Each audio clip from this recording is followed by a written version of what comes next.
reports before the National General Council. The report was tabled behind closed doors and is considered confidential. However, the ANC's financial woes have been in the public eye, with the sheriff seizing some of its properties over unpaid debts to service providers and its staffers consistently having to picket over the late or non-payment of their salaries. ANC national spokesperson Mahlengi Pengu says the party is trying to find creative ways to generate more legitimate revenue streams. I always say that if the ANC was a corrupt party, not individuals, the ANC as an organization, if it was a corrupt party, we would not be poor. We would be tapping into the resources of the state as a governing party. Bengu says despite the financial difficulties, the ANC still manages to function effectively and carry out its mandate as a governing party. Tabi Sokoba, Eyewitness News, Boksburg.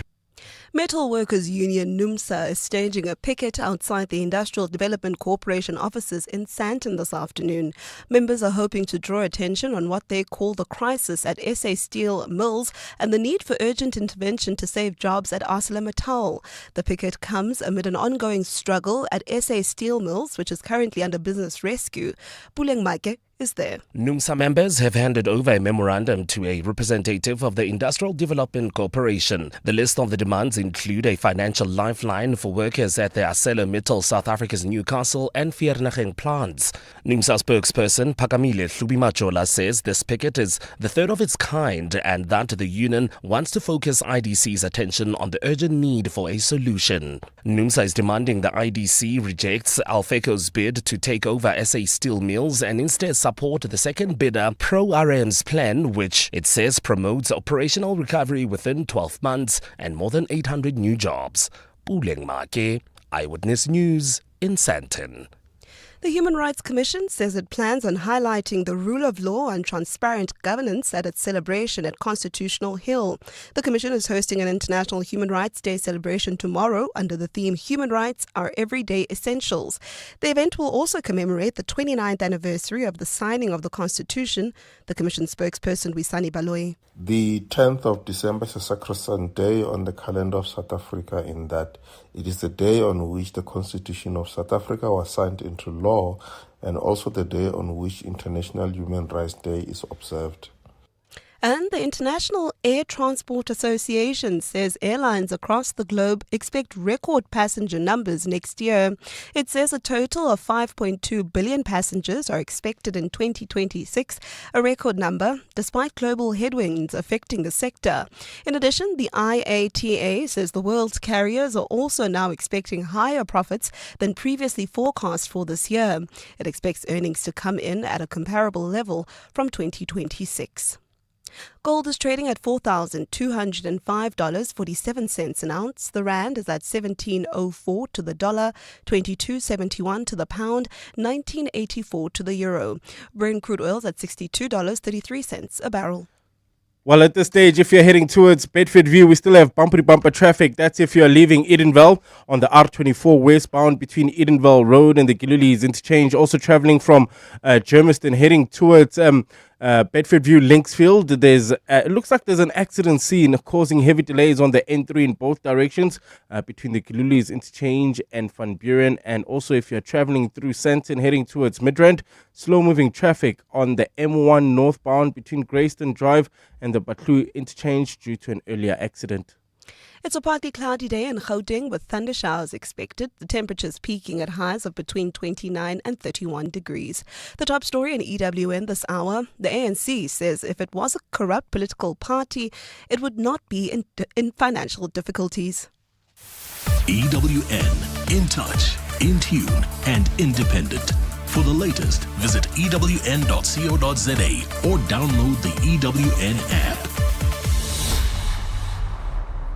Let's be honest, no one actually reads the fine print. Those exclusions and clauses, clever wording that sounds helpful but isn't. And that's the thing with insurance. Everyone thinks they can do it themselves until boom, something goes wrong. That's where Vouch pulls through. Real advice, real people who actually know what repudiation means. Being smart isn't about knowing everything, it's about knowing who to ask. Vouch, someone on the inside, on your side. Vouch SA is an authorized financial services provider. T's and C's apply. You're with Relebogile Mabotja. Live Streaming countrywide on the Prime Media Plus app. DSTV channel 856, 92.7 and 106 FM.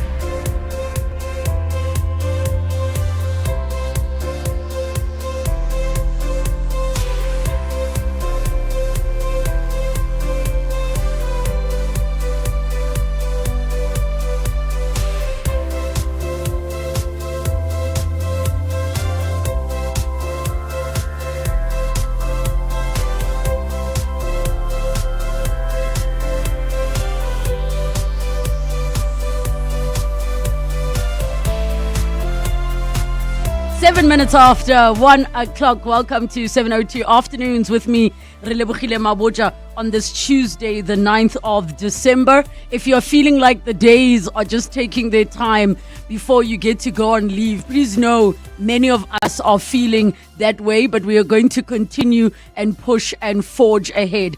Coming up on the show for today, and I'm so looking forward to this conversation, I want to find out from you, if you could dictate exactly how people should mourn you, what would you ask your loved ones to do? How would you ask them to mourn you? So if you could dictate how people should mourn you, what would you ask of them to be doing and why? And share it. And feel free to even use your own experiences of mourning, or maybe sort of look at what people typically say when they pass on, when they're about to, or what we assume they would want from us. What would you want from those that you love? Our tech feature, we're going to look at the overlooked risks of connecting to public free Wi-Fi. This is such a big one because it carries very high security risks, but I know many people do it in terms of the spaces that offer it and the people that do it. We'll be chatting to Richard Frost, Head of Technology Solutions and Consulting at Armata. The second hour of the show, it is our series edition that we continue on Neuroscience of Change and Rewiring Your Life for 2026. Today in episode 2, we're going to talk about how to prepare the mind for change. We'll be joined by Ashley Moteni, psychologist with a master's in industrial psychology. We're going to wrap up with our car feature. We'll be chatting about whether one should drive into 2026 with a new set of wheels or not. Ernest North, who is one of our regulars on the show, co-founder of Naked, joins us for that conversation. So get in touch with us. Give us a call. 011 883 0702. SMS us 31702. Tweet at Relebogile M, at Radio 702 using the hashtag 702 Afternoons, and the WhatsApp line 072 702 1702. 702 Afternoons with Relebogile Mabotja on 702. Let's walk the talk.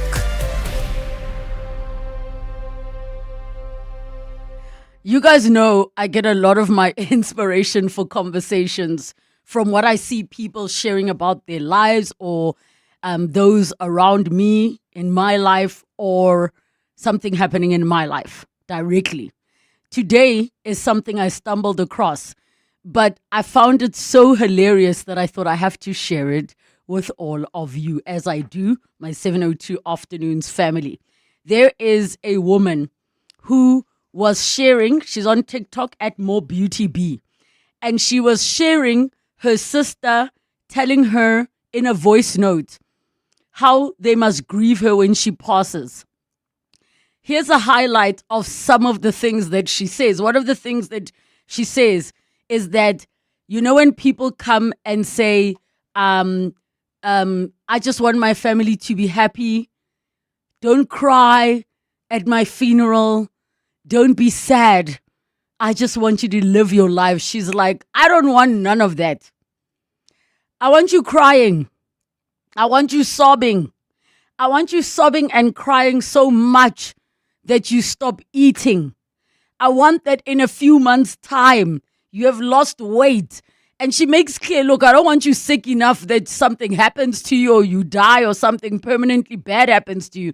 But she's like, she wants that when you as my sister leave the room, people say things like, she's never been the same since her sister died. She says she wants to know she mattered. You struggle to eat. Even your favorite things don't make sense anymore. She says that even after the funeral, where people would usually do the after tears, right? Where now it's the celebration part. She says it's not going to be a gathering where people are drinking and laughing.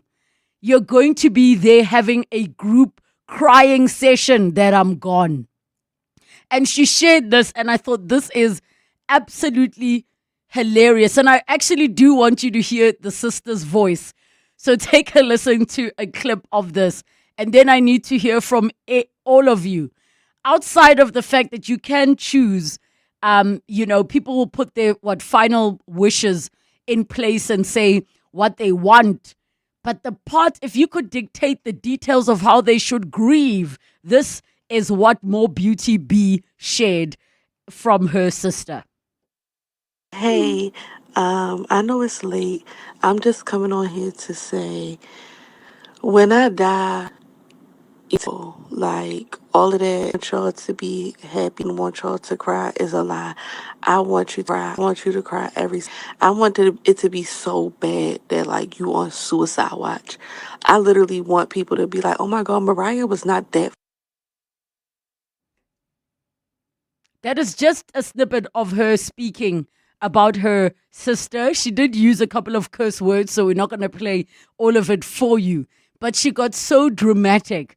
And there were also people sharing in the comments how they want people to grieve them, because I had to really say to myself, do I really want my family to be happy and rejoicing when I'm gone?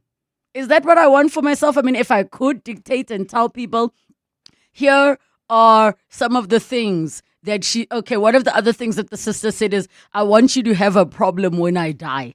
She wants her presence felt, and I kind of get that, and I like the realness of what she's sharing. Here are some of the comments. One says, my twin sister died, and I did all of the above, even took it a step further and had a 72-hour hold, which happened to start on a Thursday, and the doctor wouldn't be there till Monday, so it was an extended stay. I did good grieving her. She would have been proud. And I just thought, what a different way that we look at these things, because it isn't really realistic that people must just continue as if you were not there. Not at all. Cassie T says, we didn't have a repast for my sister. No one was allowed to laugh or drink or smoke at the funeral. One sister did go to therapy, and I gained weight just to show how much they grieve this person. Another person said, this made me so happy because when my brother died, I was so depressed, and I would say my brother would be proud that I was so depressed. Now I know that this can be a very sensitive subject, and we definitely will allow it to go there for those of you that want to share it from this perspective, knowing what you went through. But that thought that, hey, how much do these people love me? How much of an impact do I make on their lives? Like, if I go today, will they all notice that I'm gone? What will change, hey? Is it just going to be a funeral and then back to normal like I was never there? Are these some of the things that might happen? And some more of those, so many of those comments that came through, but I want to hear from all of you. If you could dictate how people mourn and grieve you when you pass, if you could do so, what would you ask for and why? 011 883 0702 and the WhatsApp line 072 702 1702. You're listening to 702 Afternoons with Relebogile Mabotja, winner for the best talk show at the Telkom Radio Awards. There's a WhatsApp that's come through, and give us a call on 011 883 0702 and the WhatsApp line 072 702 1702. It says, this current presenter I'm listening to, you're a very sick person discussing people's reactions to death, and you find it so amusing. Penny for your thoughts to the person who sent that. Max Mkonto on Facebook says, the way that the people should mourn me, they must stay wherever they are, as when I needed them the most, they were not there. So why do they bore Why do they bother to come over when I'm no more? That's a deep one. And just so you are aware, Max and everybody, I think it was Zoleka Mandela. I stand to be corrected, but I think it was Zoleka Mandela. She was battling cancer for many years. So she did have the time to think about these things. And she had written a list of who is not welcome at her funeral. She made a list. So I can get where you're coming from, Max. I can totally get exactly where it is that you are coming from. Squealer says, no one, because know who's with me. Oh, no one will be there because no one is with me while I am still alive. Squealer, I'm so sorry to hear that. And that is quite a tricky part of the conversation, right? The part where you feel like no one will mourn you. The part where you feel that no one cares for you while you are alive. So I can understand the perspective of a person saying, nope, if you can't do it and cry and support and be with me while I'm alive, why would you do it when I'm gone? Momo says, day 1, memorial service. Day 2, a private funeral. My husband, kids, and my in-laws only. NB, no catering at the memorial service is what Momo has to say. No catering at memorials. So does that include like bottles of water? And I can understand why you would wish that to be the case, because you wouldn't want your family burdened. We've had this conversation before. Many people have brought it up. That burden of catering for people when you're supposed to be grieving and mourning. Portia says, no memorial service, no fancy decoration, no reading of obituary, just simple yet elegant funeral with less hours. That comes through from Portia. Abel, not the one with me in studio, the one on Facebook, says, just don't waste money. Simple coffin, make it quick, and use most money to support those that are living. Joni Badenhorst Awasti says on Facebook, I moved to New Zealand and I don't have friends or family here. I have a funeral policy and I gave details to my landlord because they most likely will discover my body. If my sister is still alive, I want to be cremated and my remains repatriated to her in South Africa. If she has passed, I don't really care what happens after. Throw me in a hole or in a dump truck, whatever. That is so deep, but I can respect it. And I always have to remind myself, I think we all regularly have to remind ourselves that not everybody's attached to death the same way that others are.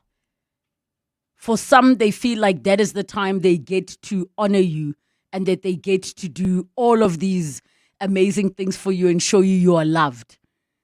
I think there's also the view that how you mourn a person and grieve them and send them off is not necessarily about the people that are gone, and it's more about the people that are still around, the ones that now have to host these that are deceased.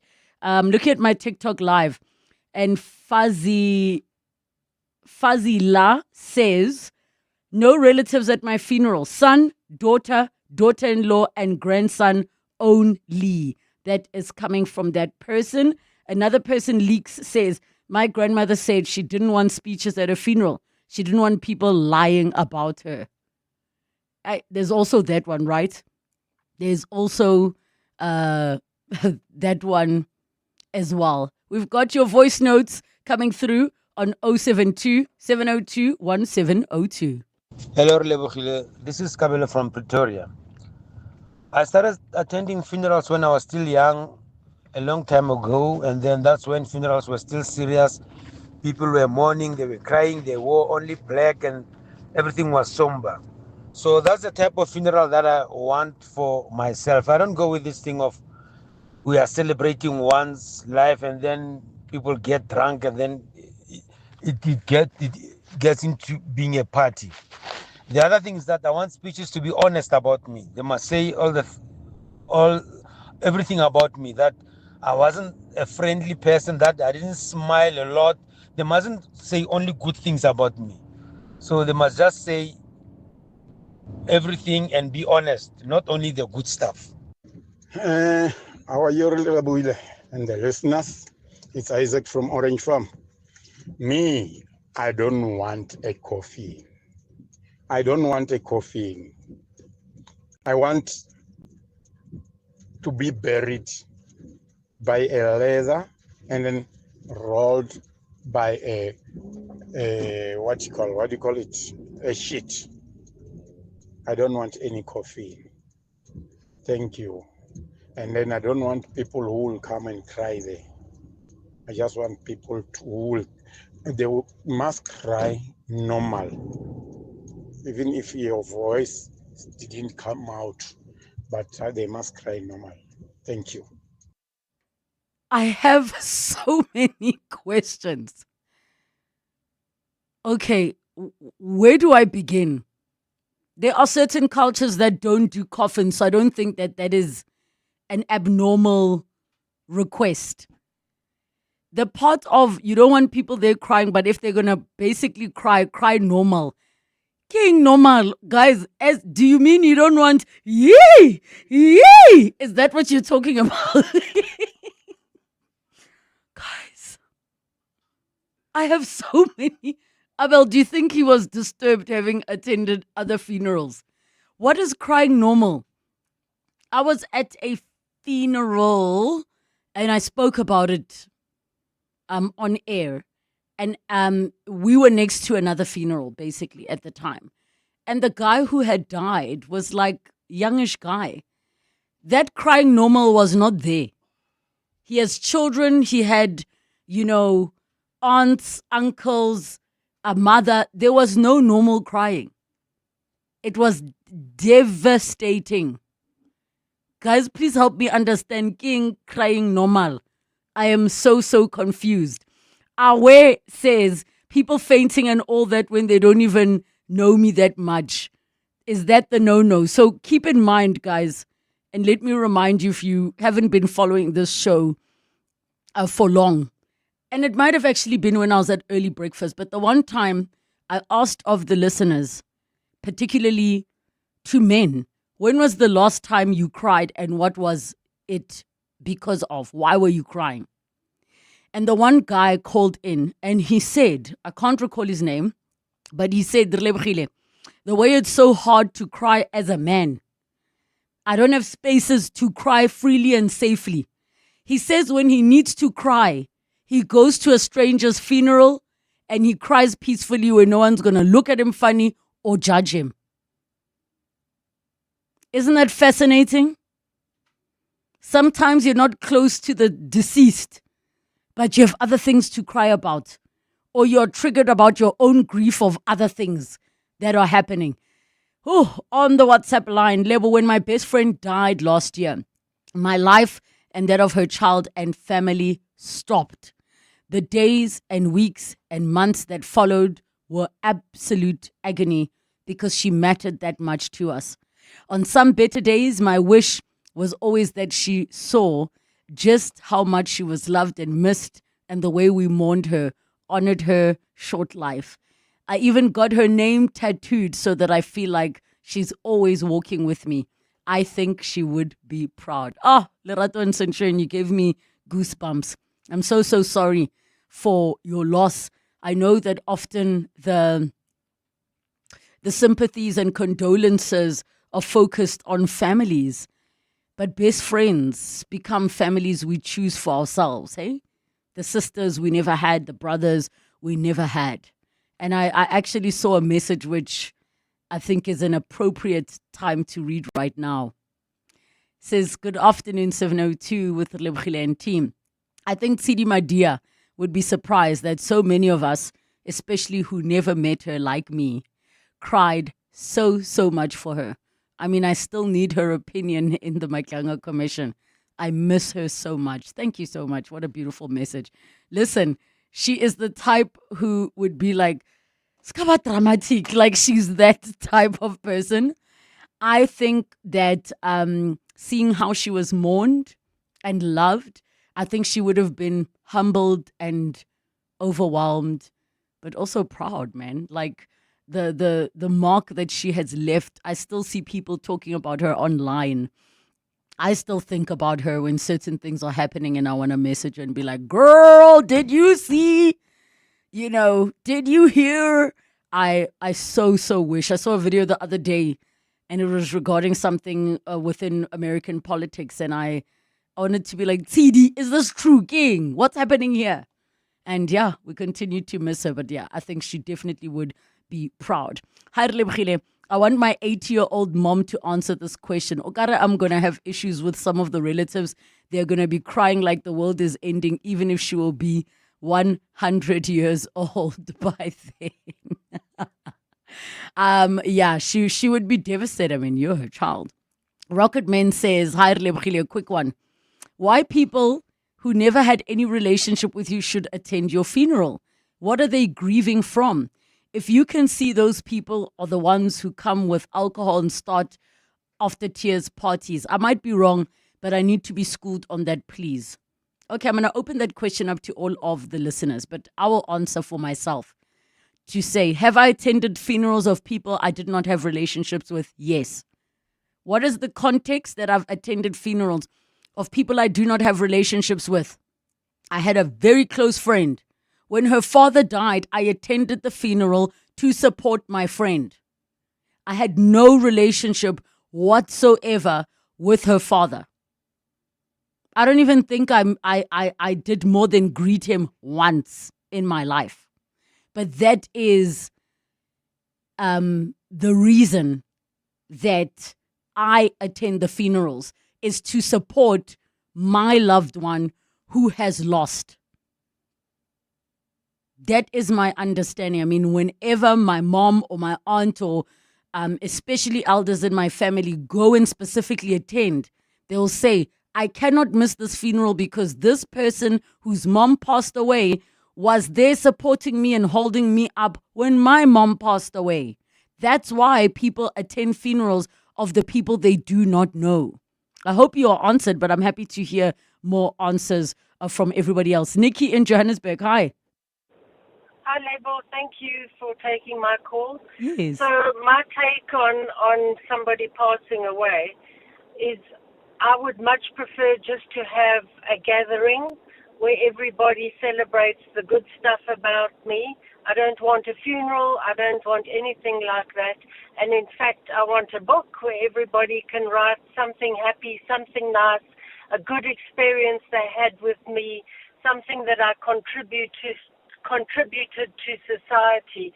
I don't want anybody mourning for days and weeks and months on end, because I think back when my husband passed away, if he had thought that I would be mourning as in crying and not being able to function months later, he would have been devastated to see me in that state.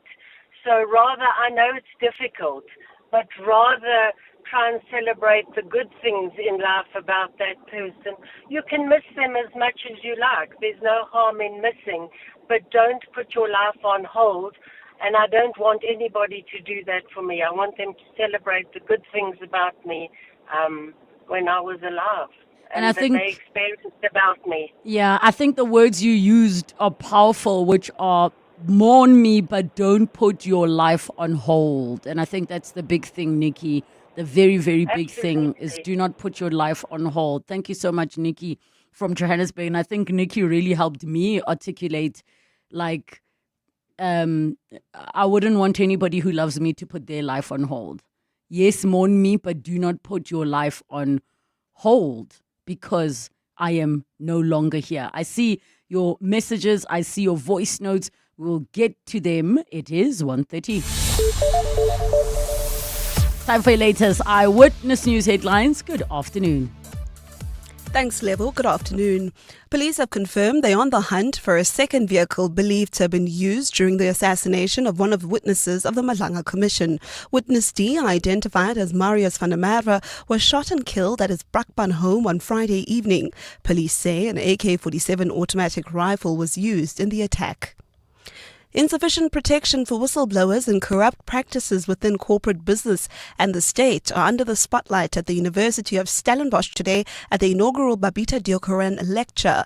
It's been 4 years since Deokaran was gunned down in front of her home for exposing over 850 million rand in corrupt tenders at the Tembisa Hospital.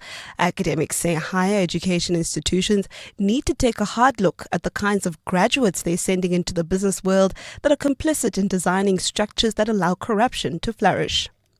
And renewed fighting between Thailand and Cambodia over a disputed border has spread as more deaths are reported and thousands are displaced.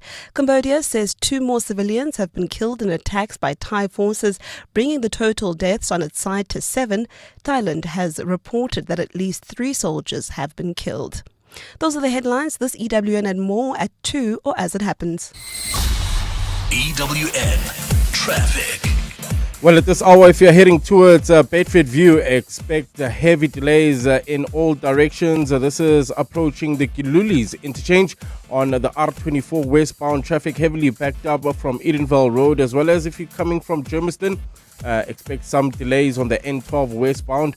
This is also from Edenvale Road to the Kilulis interchange. If you're traveling between Alexandra and Germiston at this point, there's bumper-to-bumper traffic on the N3 in both directions. This is between Modderfontein Road and Van Riebeck. This is at this point if you're heading towards Rivoli, leaving the Joburg CBD. There's slow-moving traffic on Main Reef Road between Anderson and Production Road. Also in the Sharon Lee area, traffic is a bit sluggish on Malibongwe Drive between Witkoppen and the N1. If you come across any other traffic issues, please WhatsApp us on 072 702 1702. There's more EWN on air, online, and on the EWN app. Bongani Bingwa, 702 Breakfast. Weekday mornings, 6 to 9. In the early hours of a Saturday morning in Attridgeville, a hostile tavern was turned into a killing ground. 3 gunmen opened fire randomly on patrons and moved into the back rooms. And inside one of those, 3 children aged 12, 3 and 16 were asleep. The shooters pointed guns directly at them and left all 3 of them dead. 3-year-old. Questions have to be asked about who we are as a society. Bongani Bingwa, 6 to 9. On 702. This festive season, receive the gift of instant payment when you sell to We Buy Cars. Simply complete the form on webuycars.co.za for your offer. Then visit your nearest pod or branch or have them come to you. Wishing for a new ride? Discover thousands of affordable vehicles online or at any We Buy Cars branch. We Buy Cars, the jolliest way to buy or sell. If you think you cannot afford a lawyer, think again. Clientele Legal has made professional legal services affordable. You receive up to 745,000 Rand worth of legal services per year. Our range of plans include cover for you, your spouse, children, and extended family. Plans include cover for civil, criminal, and labor-related matters. Whether it's protection orders, gender-based violence, uncontested divorce, or poor service, your Clientele Legal lawyer will be there to assist you. Our services are convenient. Simply pick up the phone and call your lawyer or send us an email and we'll get back to you. All plans include a bail benefit of up to 5,000 Rand and we'll go to the police station and pay it for you. Plus, Clientele Legal offers you 24-hour telephonic legal advice. SMS Legal to 48721. That's legal to 48721. Clientele General is an authorized FSP and licensed non-life insurer. T's and C's online. Standard rates apply. This month, Freedom Park Heritage Site in Pretoria proudly launches its Gallery of Leaders. This new exhibition celebrates the lives of Africa's most iconic figures, from Nelson Mandela and Oliver Tambo to Charlotte Maxeke, Steve Biko, and many more. Visitors can explore the stories of courage, sacrifice, and vision that shaped our nation and the continent. The gallery honors their fight for freedom, justice, and equality, offering inspiration for generations to come. Come and experience the Gallery of Leaders, a journey through history, resilience, and hope. For more information, visit www.freedompark.co.za. You're listening to 702 Afternoons with Relebogile Mabotja. Winner for the best talk show At the Telkom Radio Awards.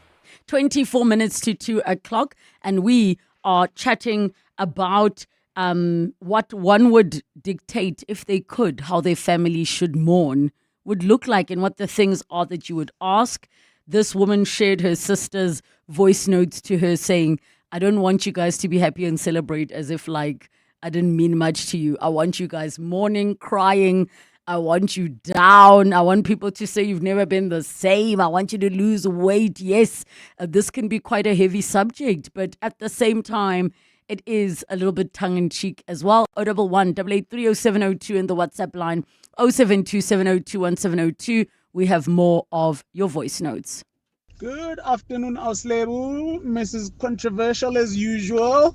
You're getting us to think. Auslebu, now I told my wife when I go, only the ones that you know that I talk to on a regular basis must come. It's by invitation only. And they must speak the truth. Mpo was a good person. They must speak the truth. And I'm having an open bar. Or any food. I'm just buying my friends alcohol. They will celebrate my life the way I celebrated it when I was there. It was booze and a braai. End of story. No one crying. How? Translation, he says, no crying. If there's crying, I'm going to get out and he's going to come out and clap somebody, basically. Yo, guys. More of your voice notes. Afternoon, Relebogile and team. Deborah here, Soweto. Now I'm saying, I always tell my family that I want to be cremated and there mustn't be any funeral. So nobody must come. My son can just claim the money and then whether he want to go on holidays or invest and then that's it. I don't want many things because like funerals have become something else. They're very expensive. Okay, I can totally get that. And just think about what you said and your son that like, wouldn't some people want people to be gathered around them? Wouldn't some want that, right? I think if I lost somebody exceptionally like close to me, day-to-day life close to me, that part where people show up with food, check that you've eaten, I feel that for me personally, that is a part of our culture I want to hold on to. You feel carried, lifted up, taken care of, especially at such a difficult time. Paul on Facebook says, for me, I want 100 people and they should just be happy and drink and dance and then they can cry later. Kabetswempe says, Relebogile team, regarding this topic, it's funny how my siblings and dad spoke about this just yesterday. My little sister literally cries like the world is ending and she really needs to cry normally. You don't need to cry for months. Just cry on that day and that's it. As much as you're feeling pain, it's just unfortunate that your loved ones are still going to leave. Much love, team. Clayton says, you must party and party. That's the recommendation and the dictation from Peyton. Another person says here, if you were not talking to me, make sure they do not come to my funeral. I recently lost my husband and I saw people who didn't even greet us coming. Why? This is from Anonymous. I got another one coming through from Anonymous, which reads as follows. I want my wife to compile a list of people not allowed at my funeral. Some of the funeral money needs to be used to hire bouncers to block those people from attending.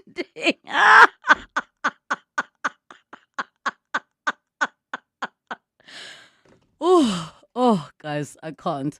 My funeral will read as follows. No cooking, nobody except my 4 children, close friends, 5 and 6 grandsons, all names.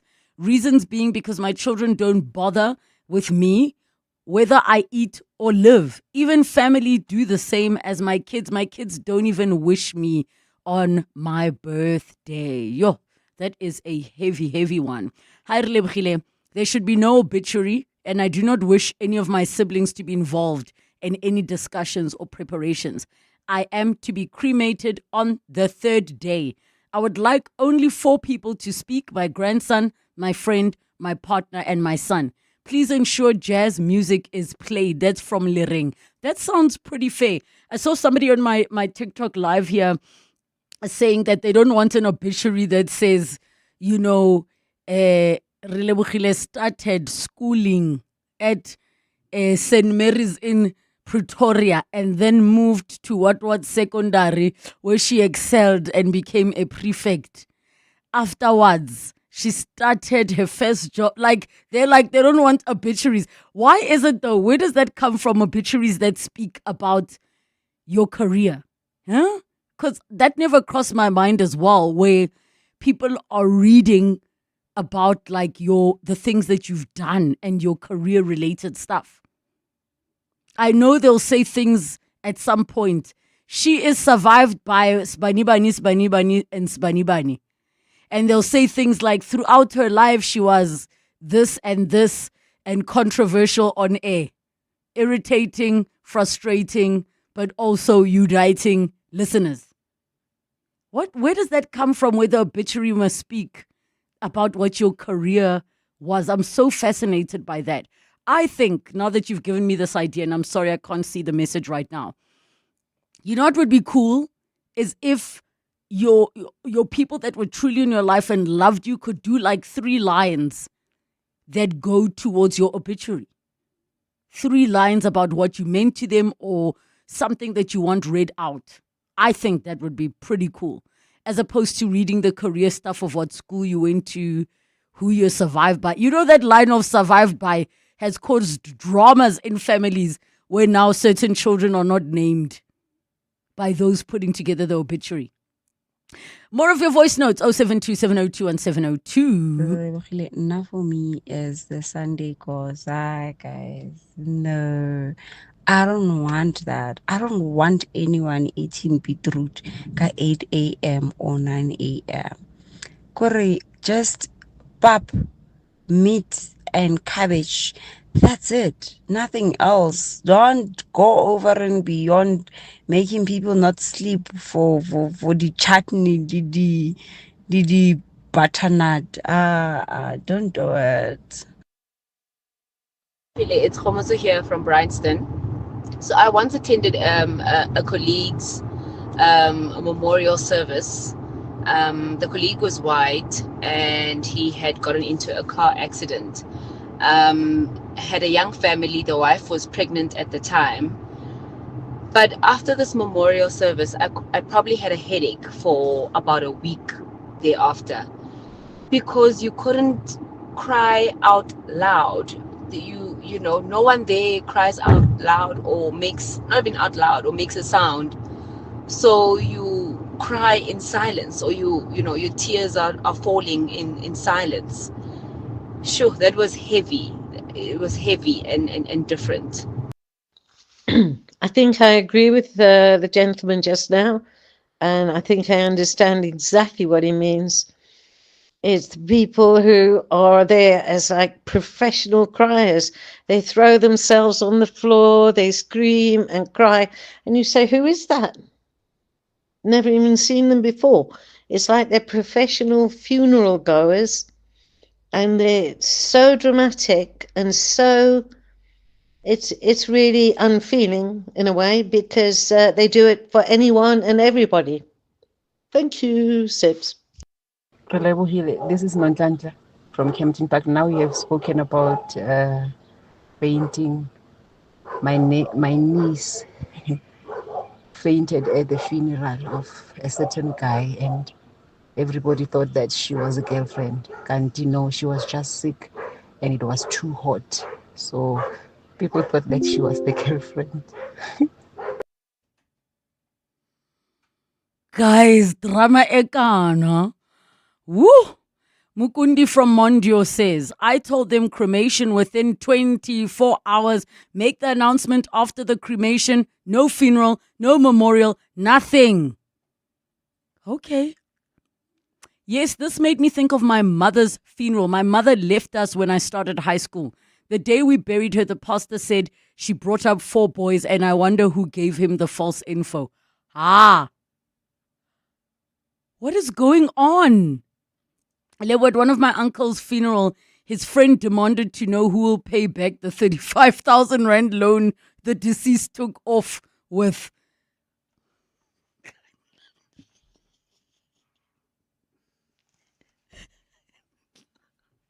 At the actual funeral. Can I be honest? I've always said to myself, if somebody who owes me money goes, I am going to assume the debt is cleared, because I'm not going to hit up somebody from, like, unless we're talking, Boma, there's certain figures above where you have to say, listen, guys, we need to talk about X, Y, and Z. Yeah, that is so heavy. So heavy. I have, thank you for your messages, calls, and voice notes. John Perlman.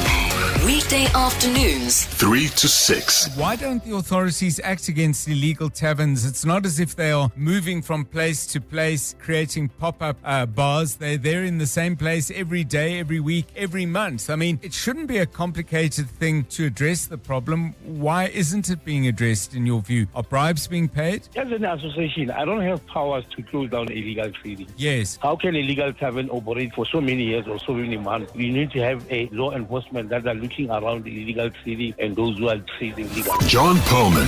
3 to 6 on 702. Mzansi with only 6 numbers to match. Play Powerball for the life-changing 77 million rand estimated jackpot this Tuesday. You heard right. Play Powerball for an estimated 77 million rand jackpot today for your chance to become the next big multi-millionaire. Buy your tickets now in store on nationallottery.co.za, the mobile app, cell phone banking, or simply dial *120 *7529 hash for USSD. Panda Pusha Play. Players must be 18 years or older. Play responsibly. Ituba is the proud operator of the National Lottery. At Auto & General, we understand your business is built on more than just vehicles. It's your stock, tools and equipment, and the premises where you work.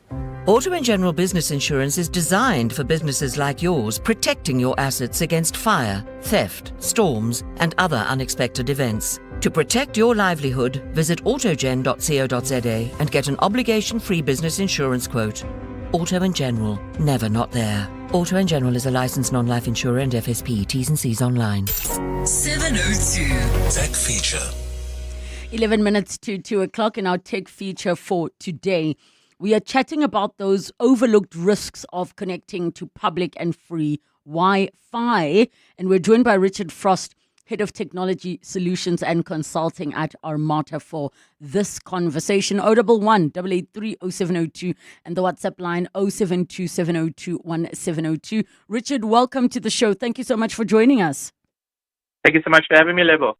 Richard, just in terms of how Wi-Fi is becoming at a level, or public Wi-Fi is becoming at a level where people are comfortable to share it freely because maybe they have limitless packages and they also want to attract more business. You see it at malls, you see it at airports. Would you say, before we jump into the risks, that South Africa is sort of on par with the world when it comes to where they can get free Wi-Fi, or do you think we still have a way to go? Yeah, I think today, the consumer in general thinks that internet access is quite expensive. But if you look at it from a business perspective, paying even 1,000 rand a month for fiber and being able to provide it to your patrons at a restaurant, and giving them free Wi-Fi, the draw to your restaurants, makes it appealing. We were saying earlier, if there's 2 things in South Africa everybody thinks of, it's load shedding. And if you've got power and free internet, people are going to come to you when the power goes out as well. Oh, yes. And of course, if they're coming to you to be able to charge their laptops and use your Wi-Fi, the likelihood is they're going to order your food. Correct. I mean, the longer the person's in, the more they're likely to purchase. I was also thinking that if you want to keep your patrons there, what you do is you do a time-based ticket system that every time they purchase a coffee or something, maybe they get 30 minutes of Wi-Fi on a token.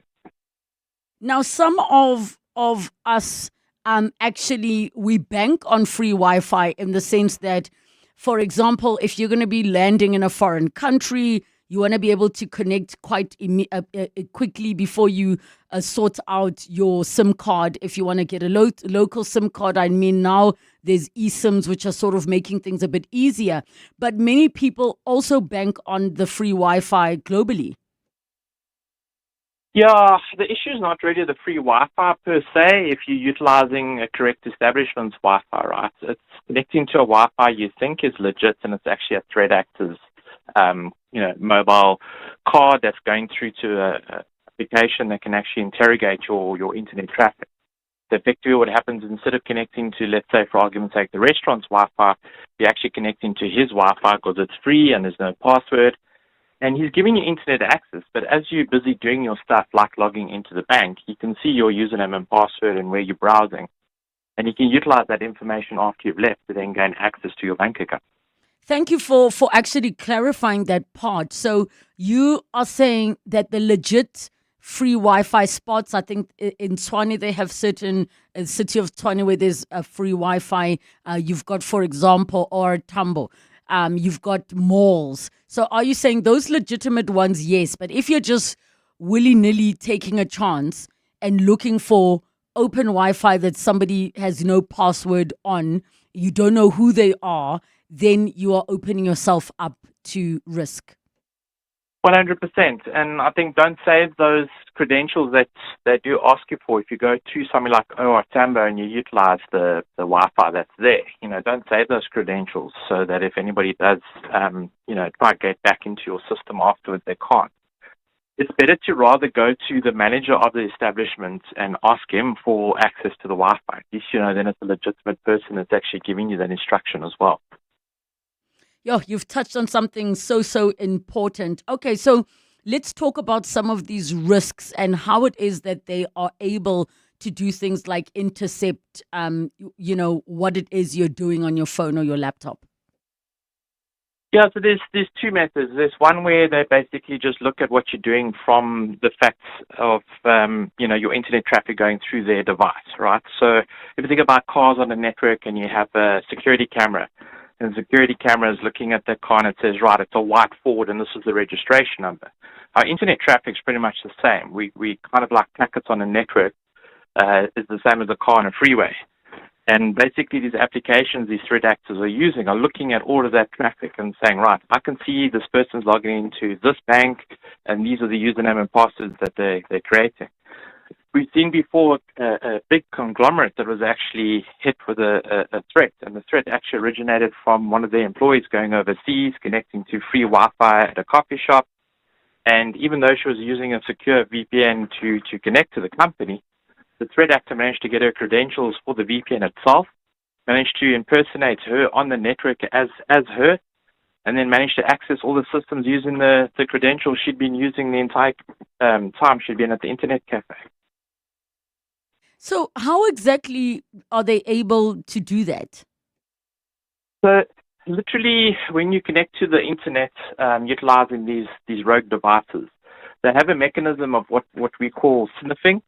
And sniffing is basically looking at all the packets and being able to reassemble. So you're almost decrypting the traffic that's going across the internet and looking to see what's in clear text format. And a clear text format would be something like your username and password if it's not encrypted.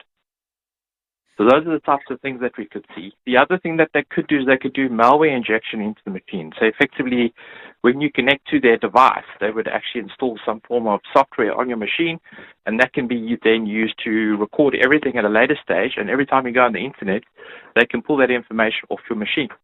Sure. There is a message here that says, Relebogile, as an unemployed person, I normally go to the mall so that I can access my emails and apply for jobs. Is that dangerous? Again, I think if you are utilizing a legitimate internet connection and you actually ask the establishment's management for the credentials to get on, you should be okay. Your machine or the device that you're actually using to connect, it would be advisable to have some kind of anti-malware protection as well. Some of the security software you get there is old antivirus software. Not only will it stop you from getting infected by these threat actors' software. But it can also secure the access to the internet, especially if you're using some form of VPN connection, to encrypt your traffic so they can't actually look at all your packets, all your internet traffic. Okay, and I think there is so much for us to think about. Would you suggest, Richard, that even if you are on a verified free network, that it is safer to not do things like log on to your internet banking or anything that is highly sensitive and confidential? 100%. I mean, I would rather do that in a contained environment that you know. We always say, nothing's really free. Free is dangerous. So if the internet access is free, it's probably because you've paid to stay in the hotel or you're eating at the restaurant and they're recouping the money some way. If you're connecting to Wi-Fi that's free and there's nothing attached, that's generally a red flag to say there's something that could potentially be dangerous. But definitely try and limit what you do and the information that you do send when you connect to a public free Wi-Fi. Richard, please share your closing thoughts with us. Yeah, I think if something looks too good to be true, stay away from it. It probably is. Yeah. And that's the big problem, and just if you're going to be traveling, like I said, just make sure that you go and speak to the establishments that you want to connect to their Wi-Fi and just validate which system is actually there. Some of these, you might find something like, to give an example, if you go to Mug and Bean, it might be Mug and Bean is the one Wi-Fi, and there might be another one that says Mug and Bean free for customers. And then you connect to that one, and it's actually the wrong one. Oh, because people are smart enough to know and to name the Wi-Fi anything based on whoever's Correct. sitting there. So it could be somebody dodgy. But I love the advice that you're saying. Ask directly from the manager, what is the name of the Wi-Fi? Is there a password? What is the password? So you can ensure you are connecting to the correct one. Richard Frost, Head of Technology Solutions and Consulting at Amata.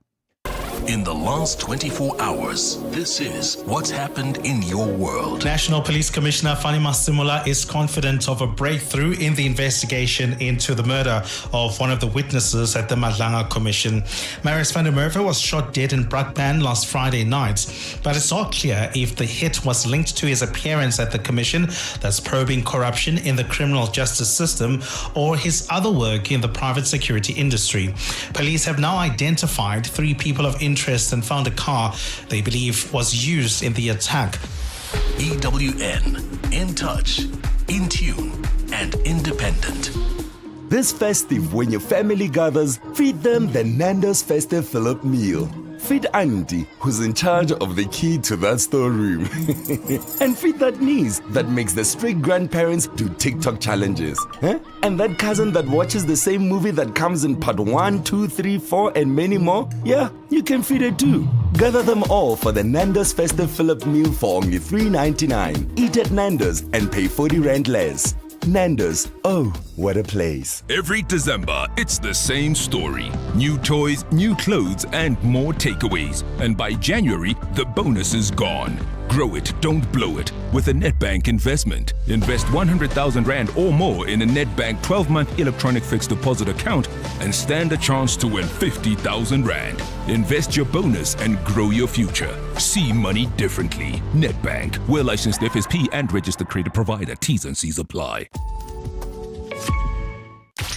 You're listening to 702 Afternoons with Relebogile Mabotja, winner for the best talk show at the Telkom Radio Awards. In the next hour of the show, our series edition on the neuroscience of change and rewiring your life for 2026. We'll be chatting episode 2 about how to prepare the mind for change. And then it's our car feature. Should you be driving into 2026 with a new set of wheels? That is the question. It's 2:00.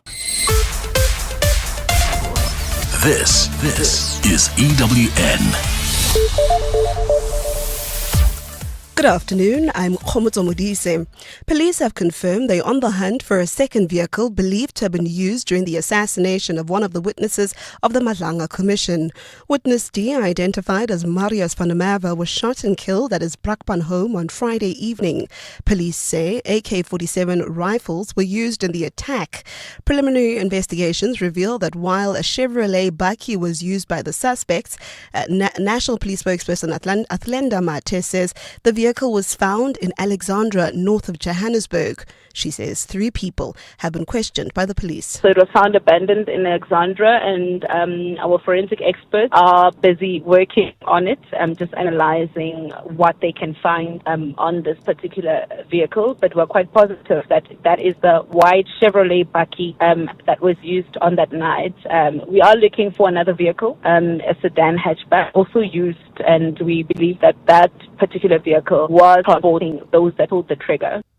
Meanwhile, insufficient protection for whistleblowers and corrupt practices within corporate business and the state are under the spotlight at the University of Stellenbosch today at the inaugural Babita Deokaran lecture. It's been 4 years since Deokaran was gunned down in front of her home for exposing over 850 million rand in corrupt tenders at the Tembisa Hospital. Academics say higher education institutions need to take a hard look at the kinds of graduates they're sending into the business world that are complicit in designing structures that allow corruption to flourish.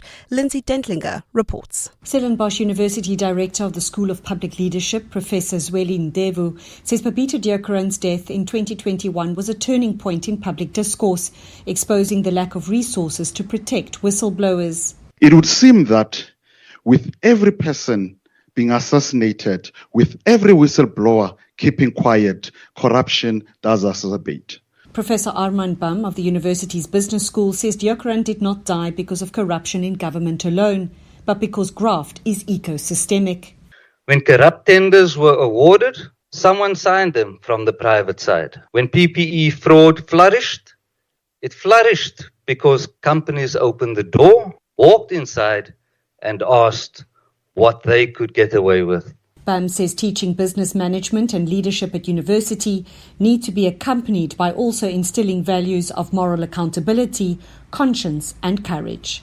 Lindsay Dentlinger, Eyewitness News. Metal Workers Union NUMSA says it will not stand by silently as workers employed by SA steel mills are treated as an afterthought. Members have been picketing outside the Industrial Development Corporation in Sandton today. They say they're hoping to draw attention on what they call the crisis at the SA steel mills and the need for urgent intervention to save jobs at ArcelorMittal, which is currently under business rescue. Puleng Make is there. NUMSA members have handed over a memorandum to a representative of the Industrial Development Corporation. The list of the demands include a financial lifeline for workers at the ArcelorMittal South Africa's Newcastle and Vereeniging plants. NUMSA spokesperson Phakamile Hlubimajola says this picket is the third of its kind and that the union wants to focus IDC's attention on the urgent need for a solution. NUMSA is unhappy with how this process is going. It seems to us that the business rescue practitioner is taking sides in terms of which company should purchase SA steel mills. NUMSA is demanding the IDC rejects Alfeco's bid to take over SA steel mills and instead support the second bidder ProRM's plan, which it says promotes operational recovery within 12 months and more than 800 new jobs. Puleng Make, Eyewitness News in Sandton. And renewed fighting between Thailand and Cambodia over a disputed border has spread as more deaths are reported and thousands are displaced. Cambodia says 2 more civilians have been killed in attacks by Thai forces, bringing the total deaths on its side to 7. Thailand has reported that at least 3 of its soldiers have been killed. Both sides have blamed each other for the clashes, which have derailed a fragile ceasefire brokered by US President Donald Trump earlier in July. Thailand and Cambodia have been contesting territorial sovereignty along their 800-kilometer land border for more than a century. Gold is trading at $4,203.22 an ounce. The rand's at 17.04 to the dollar, 22.71 to the pound, and 19.83 to the euro. Brent crude oil's at $62.49 a barrel. Wet, slippery roads in rainy Joburg, so please allow for extra traveling time and maintain a safe following distance and keep your headlights on. We still have slow-moving traffic in the Irene area. This is on Main Road approaching Nalmay Pierce Drive. Also in the Centurion area, there's slow-moving traffic. This is on the N1 southbound. This is between Botha Avenue and the R21 Flying Saucer interchange. It's a partly cloudy day in Gauteng with thunder showers expected. The temperatures peaking at highs of between 29 and 31 degrees. The top story in EWN this hour. Police have confirmed they're on the hunt for a second vehicle believed to have been used during the assassination of one of its witnesses at the Madlanga Commission.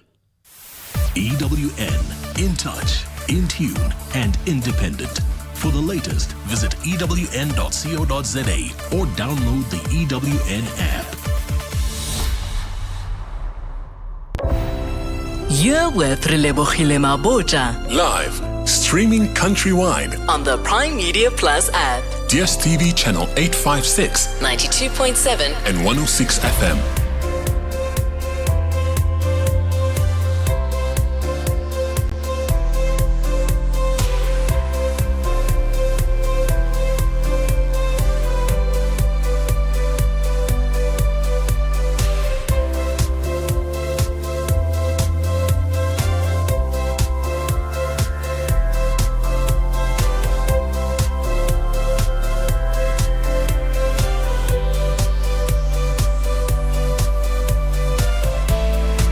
6 minutes after 2 o'clock, the second and final hour, 7:02 afternoons, with me, Relebogile Mabotja, and we're going to be jumping into what we do on a Tuesday, our series edition. We're going to be talking about the series edition on the neuroscience of change and rewiring your life for 2026. It's episode 2. Don't worry if you missed the first episode.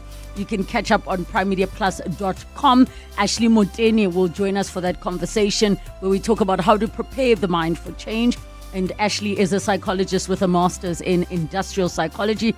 And then our car feature, we're going to talk about whether or not you should be driving into 2026 with a new set of wheels. Ernest North will join us for that, co-founder of Naked. Get in touch with us, 011 883 0702. SMS us 31702. Tweet at Relebogile M at Radio 702 using the hashtag 702 afternoons. And the WhatsApp line 072 702 1702. 702. Series edition. Series edition time. We are chatting about the neuroscience of change and rewiring your life for 2026.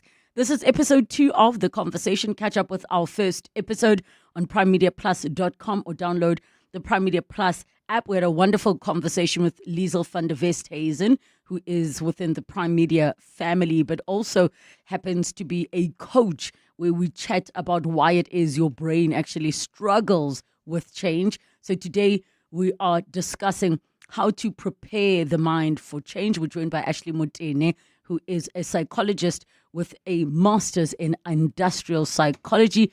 Ashley, welcome to the show. Thank you so much for joining us. Hi, Relebogile. Thank you so much for having me. It's great to join you this afternoon. So let's kick off, Ashley, just in terms of your views and from your perspective as a psychologist. What are some of the observations you've made as to why it is people struggle with change in general? Why is it that people will still sit comfortably in the comfort of things that are not even working for them or are good for them?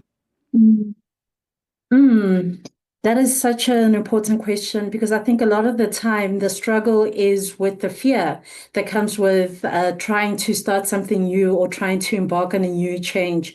I think a lot of the time, there are different thoughts that can run through your mind, and that can overwhelm you if you tend to either be a person who overthinks things or wants a solid plan in place, or you're someone who actually, doesn't really like planning that much, but yet wants to embark on something new.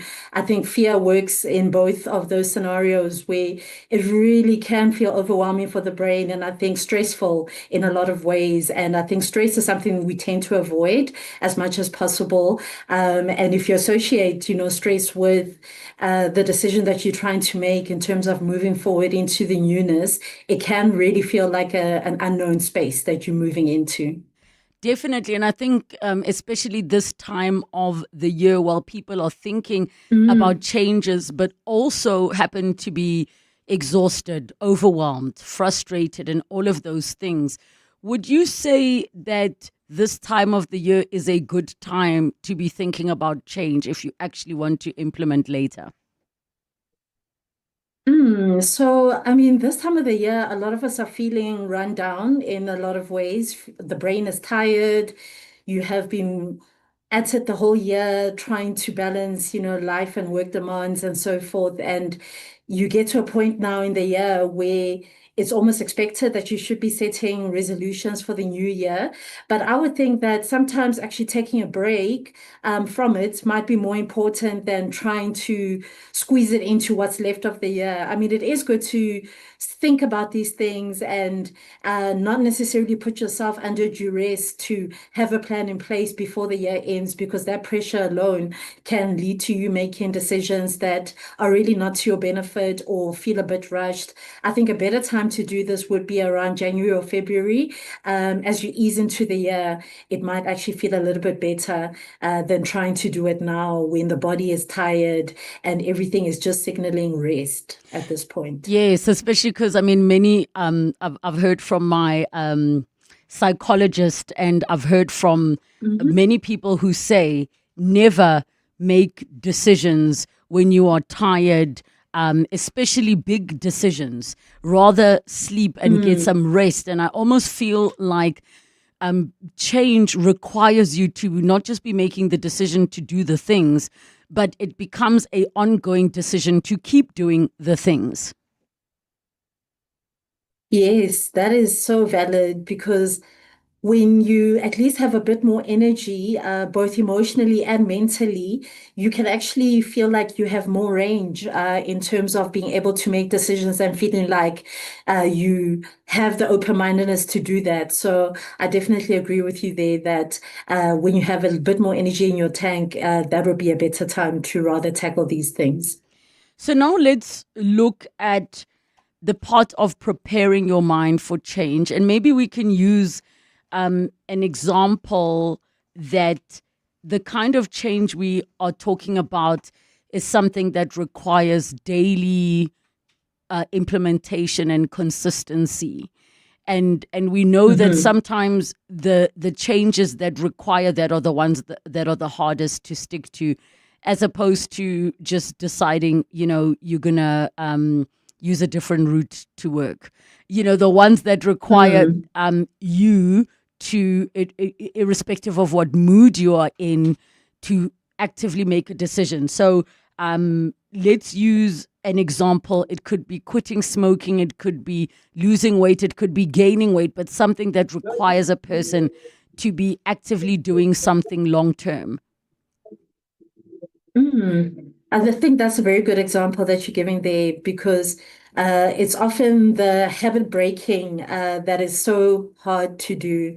And yes, accountability is something that's important. That comes a bit later. But I think where it really all starts is really priming your mind and your brain for what you're trying to make a decision about, and getting clear about the why of it. Why does it matter so much to you personally? And identifying even the smallest possible first step that you can take. So think of it as a micro action, because I think that really will determine where to from there. But I think more than anything is also assessing your emotional readiness for the change. So how are you feeling emotionally about it, and important in this particular decision that you're making? And what would be your deal breaker in terms of what would be too much for you to take on? So I think that all helps to really hone in on why it's important to you personally. So what are some of the questions a person should ask themselves to assess their readiness to be implementing change that requires breaking a habit, or even, creating a new healthy one, which can also be, or a new positive one that can also be really, really difficult? So I think questions like, why do I want to make this change? Why does it matter to me that I make the change now in the stage of life that I'm in? What type of resources do I think I might need to support me along the way? And also a simple sentence like, I want to change because of this, and just give yourself one reason, and that can be your starting point. So a simple knowing and listing those reason so that you know why it is that you are doing this? Because when it gets quite difficult to hold yourself accountable and to even remember why you began this when you really were embarking on all of this, that reason is what's going to anchor you a little bit more. And it will be what you keep coming back to as a reminder of why it's so important to you. I mean, sometimes you find that the discouragement comes from other people. Sometimes it is your own negative self-talk that might be affecting you as you go along. You definitely need a home base to keep coming back to in your mind in terms of why it's important to you and why at this stage in your life. Sure. So once you have listed those things, what is the next thing you need to do in terms of preparing your mind? I know that people will say, especially as a goal setting thing, where they say you've got to set a time for it and all of those things and make it realistic and all of that information. Do they need to start putting parameters around actioning this change? Is it something that you're like, you must put a start date, for example? Because we know diets start on Mondays and and on the first of the month or the first of the year. And then within a month, you're already very far away from where you started. So I definitely agree with you there. So I would say another thing to do is to start exploring the benefits and the costs. So basically, what is the cost of staying the same or not making that change at all or starting? And then the benefits of that change. What will that change look like in, let's say, 2 months' time, in 6 months' time, in a year's time?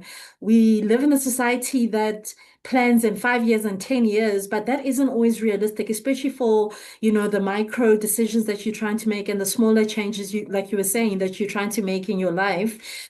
It really is then about shifting your focus to exploring this new opportunity that has presented itself in your life and weighing out what those benefits are of this change and what the cost will be of not changing. And I think that is just a way of just slowly shifting your focus away from either the fear or the apprehension or the resistance that might be there within you personally to a place where you're really wanting to embrace the new opportunity. I really like what you are saying about the benefit of the change in 6 months, in a year, in all of those things. There's something so powerful that I saw.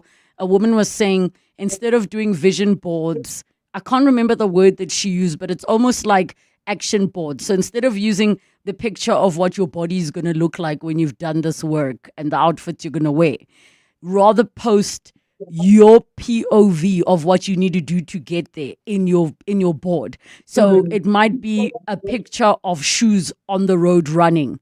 It might be a picture of a healthy meal. And I'm so curious as to what you think about that way of doing things versus just the vision board that shows the end goal. I really like that thinking and that idea. I mean, one of the things you can do is even surround yourself with the support resources that you would be needing in the process of changing. So, for example, if exercising is the goal, go and buy those running shoes and your outfit already. Create a sense of excitement and keep that momentum by at least surrounding yourself with the basic support resources that you would be needing just to begin with. Already, I think just making something like that as a decision, you've already started to step into that change without you realizing it. And I think it takes a lot of courage to start with embracing change, but to get practical about it is very important as well, because it can really just seem like an idea that is just floating in your mind, something that you haven't actually put down on paper. And for some people, those lists actually do not work well. You actually need to have physical things that remind you that this is what I'm doing and I'm actually going to start and I can do this. I think in terms of just the steps we've spoken about so far, which was the benefit or listing why it is you're doing this, what you're going to get off. So what is the benefit of the change over the period? What else can you do next? Because I was just thinking about the fact that some people say, when you do certain things, don't tell anybody. But others are of the view like, I need to tell everybody so they can hold me accountable when they see me doing this after I said I'm quitting alcohol. When they see me rushing out for a smoke, I need people to hold me accountable. What is your suggestion on how to approach that part? I think accountability definitely helps you to stay motivated in a way, because when you don't necessarily feel as motivated, the people in your life who you've shared this with can help you along the way and be those guiding posts that remind you that, you can do this. This is what you set your mind to and what you have planned to do. So I really do think that it is important to share it with at least one person and let that one person that you trust be the person who will go with you along the journey. That person can either be, for example, a friend, a family member. It can be your therapist or psychologist, for example. So it really does help. There's something about verbalizing things that actually anchors it and makes it a little bit more real as well, because now you've shared the plan, and it's not necessarily to put yourself under pressure to meet anyone's expectation. The only expectation is your own. But I think it definitely helps to know that there is someone who actually cares about what matters to you, however small that change may be. What else would you say one needs to do to prepare themselves for this change and prepare their mind? So I think environment is quite an influence. Sometimes you have to remove yourself from certain environments for you to think better and for you to do better sometimes. So it's really considering things like either the company that you keep and how helpful is it towards, if you're going to be with people who are either discouraging you or not necessarily supporting you outrightly, spending less time in that type of environment may be important. Another thing that you can do is to really engage your feelings more, because sometimes we really think of it just as a rational decision that needs to be made, but there are feelings attached to it. So track those feelings, write down what you're feeling, and you'll be surprised actually when you look back as well how your feelings have changed as you go along the journey. But I think it is so important to really engage your feelings and really explore what's going on there. What are the discomforts that you are sitting with? What are the exciting elements to this change? What are the things that feel like an obstacle or a hindrance in your own mind? Start thinking about those things. It really does help. I love the part about interrogating your feelings. How can that help guide you in sort of keeping your eye on your blind spots when you do move forward, especially if your feelings, like we said about why people are resistant to change, we also, I know I'm guilty of procrastinating. I am guilty of, a self-sabotage because of certain feelings where I know I'm insecure about something and I feel like, actually I was never going to actually get this done properly, or I don't deserve it, or I wasn't good enough to begin with. I think one of the important things there is to definitely name the feeling.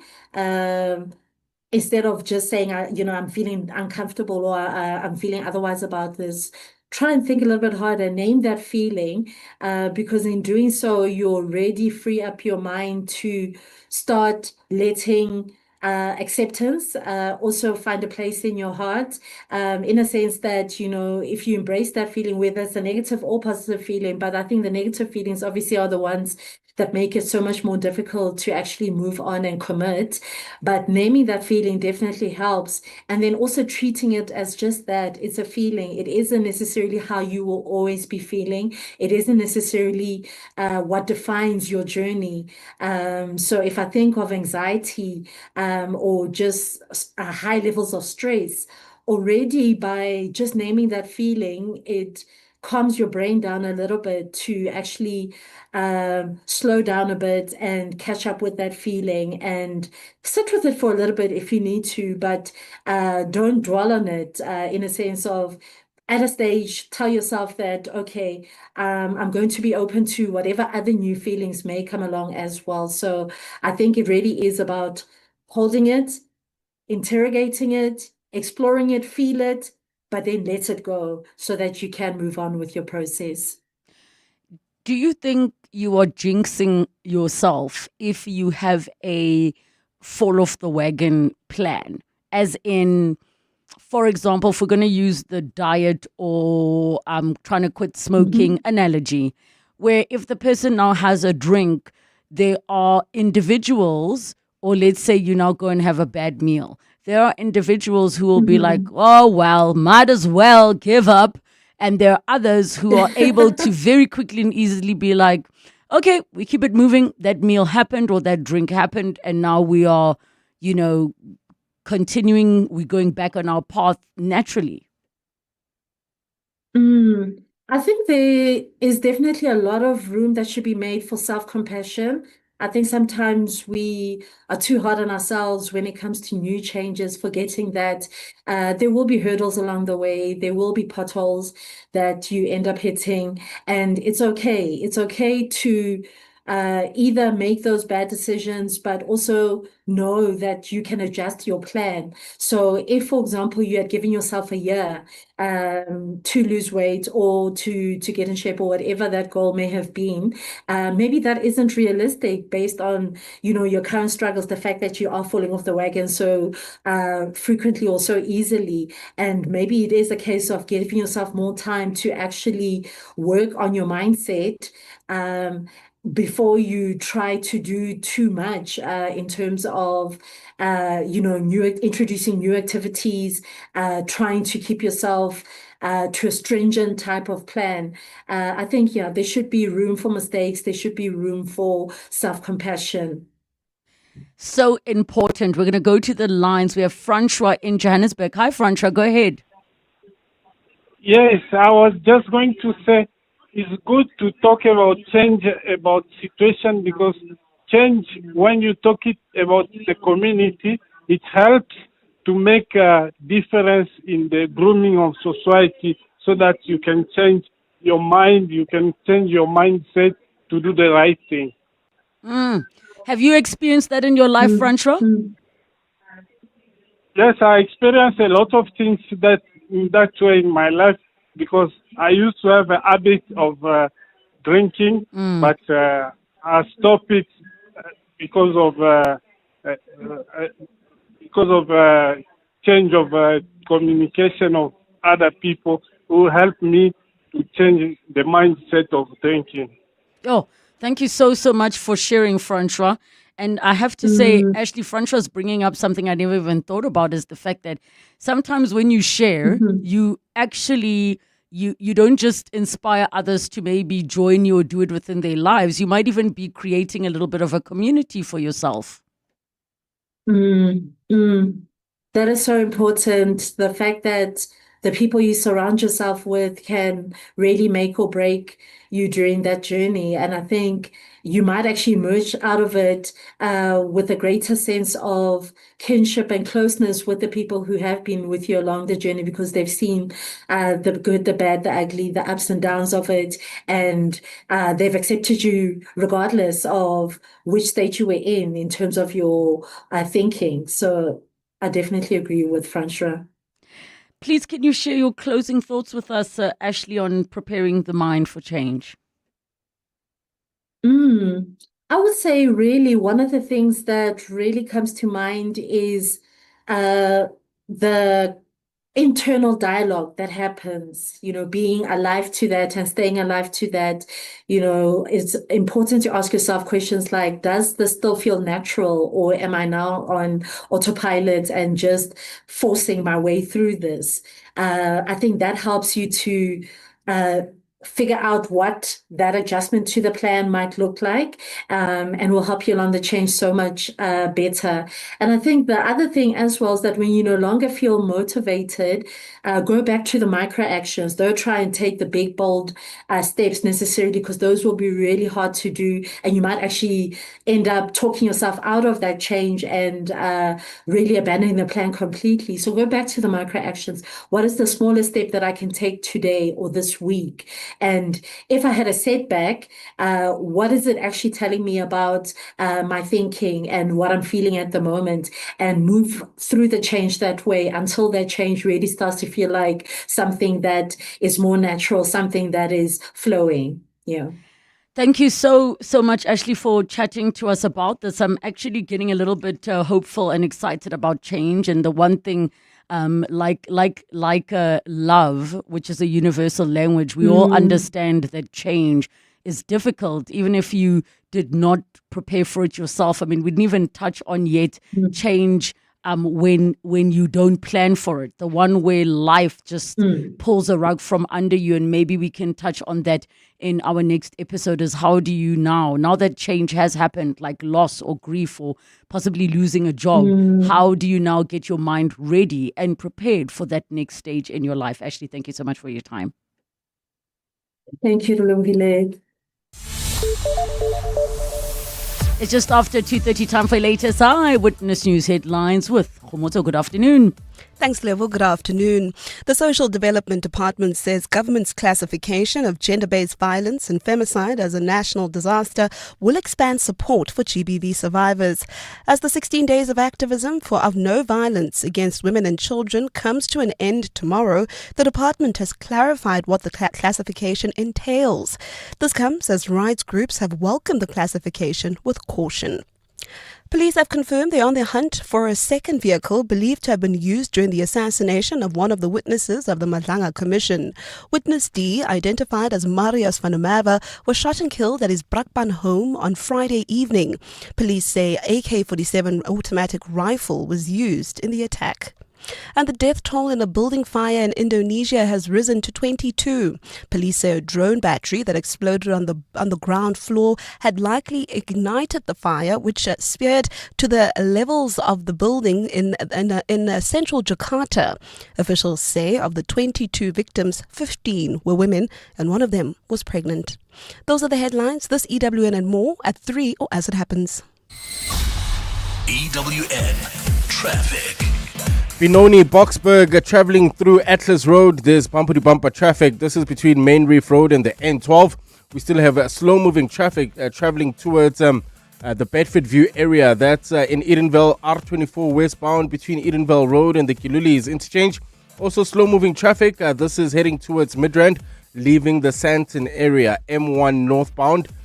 This is between Ethel Oaklands and the Patlu interchange. We still have wet, slippery roads in rainy Joburg. So please allow for extra traveling time. Maintain a safe following distance and keep your headlights on. In the city of Tshwane, we still have slow-moving traffic. This is, this is in the Waterkloof area on the N1 southbound between Atterbury and Rigel Avenue. Looks like there's an accident scene there. If you are on that route, please let us know what's the situation, what's your experience. WhatsApp us on 072 702 1702. There's more EWN on air, online, and on the EWN app.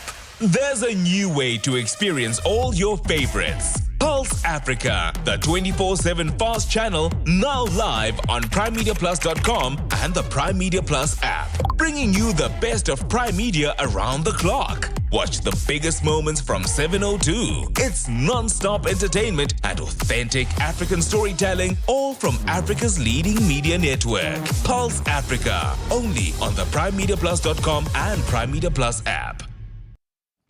Mzansi with only 6 numbers to match.